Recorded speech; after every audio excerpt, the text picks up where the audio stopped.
di komunitas beliau, kalau kita tadi dikatakan tadi, kalau kita ingin lepas dari riba itu disuruh cepat. Ya, aset kita itu, lepaskan aset kita dan lunasi hutang riba kita agar kita cepat terbebas dari belitan, ya, belitan riba. Apakah ini benar atau tidak? Saya katakan iya, ini benar. Karena konsep dalam beramal soleh itu Allah sudah katakan dalam Al-Quran. Ya, dalam surah Al-Baqarah Allah juz 3 mengatakan wasari'u ila maghfiratin min rabbikum, bersegeralah kalian menuju ampunan. Dan ya, salah satu cara agar kita mendapatkan ampunan dari Allah, ya, kita bertaubat, tinggalkan riba, kemudian selesaikan. Bagaimana kita cara menyelesaikan? Banyak cara. Kalau kita tidak memiliki cara, ya, kalau kita tidak punya cara lain kecuali dengan menjual aset kita, kita jual umpamanya tanah kita, atau mobil kita, atau aset kita, maka itu yang kita lakukan. Dan konsepnya itu dalam beramal soleh cepat. Banyak ayatnya dalam Al-Quran Allah mengatakan seperti itu.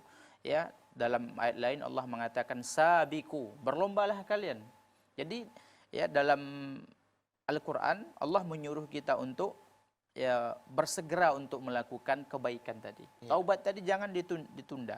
Makanya salah seorang ulama salaf mengatakan inna taswifa jundun min junudi iblis. Sesungguhnya taswif, menunda-nunda kebaikan.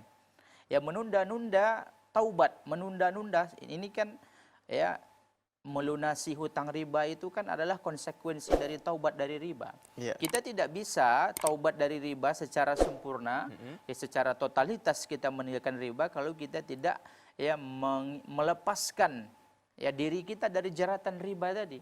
Maka harus kita lepaskan secara cepat. Apakah harus kita menjual aset? Kalau itu mengharuskan, ya harus kita jual. Tapi kalau kita masih punya uang, ya, uang tunai untuk melunasi, tidak perlu kita lunas. Tapi kalau tidak ada lagi uang tunai kita dan itu harus ya menuntut kita untuk menjual aset, iya. Karena dalam hadis, ya, hadis lain Rasulullah Shallallahu Alaihi Wasallam mengatakan, badiru bil a'mali fitanan kaqita'il lailil muzlim.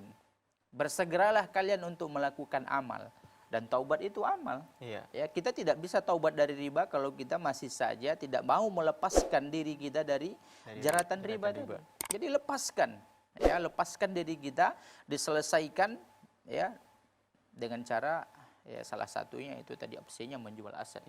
Kemudian ya, ini pernah terjadi di zaman Rasulullah sallallahu alaihi wasallam. Ketika Rasulullah sallallahu alaihi wasallam, hadis ini dicantumkan oleh Al-Imam An-Nawawi dalam kitab Riyadhus Shalihin dalam bab Al-Musara'ah ila fi'lil khairat.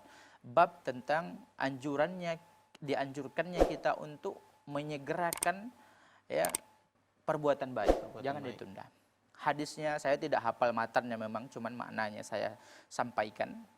Ketika Rasulullah Shallallahu Alaihi Wasallam selesai salat asar, beliau imam, assalamualaikum, assalamualaikum, langsung beliau berdiri. Ini tidak lazim dilakukan Rasulullah. Rasulullah itu kalau setelah salat beliau zikir, ya, zikir dan baca zikir-zikir yang kita kenal. Maka Rasulullah langsung berdiri, kemudian beliau langsung keluar dari masjid. Ya, maka sahabat bertanya, ya, ini suatu pemandangan yang tidak biasanya dilakukan oleh Rasulullah. Setelah dicari tahu, ternyata ya ketika itu Rasulullah Shallallahu Alaihi Wasallam ya setelah sholat itu berdirinya itu pergi untuk mengambil ya harta zakat yang belum dibagikan. Jadi beliau tak ingin menunda. Ya, beliau tidak ingin menunda. Jadi beliau pas ingat setelah sholat beliau ingat ternyata masih ada hak orang lain yang belum tertunaikan. Ya, beliau langsung ya mengakhirkan zikirnya. Beliau tidak menunda. Beliau cepat untuk menunaikan kewajiban tadi. Karena ini merupakan kewajiban. Ya, mendistribusikan zakat ini merupakan kewajiban yang ketika itu dilakukan oleh Rasulullah dengan diwakilkan kepada para sahabat. Intinya Rasulullah dalam hal ini ya tidak menunda. Beliau langsung, bahkan beliau mengakhirkan zikirnya atau berzikir mungkin sambil berjalan. Dan hadis ini sebagaimana kita katakan dibuat atau dicantumkan oleh Imam Nawawi dalam bab segera melakukan kebaikan. Jadi cepat Pak, ya, jangan menunda kebaikan. Wallahu a'lam.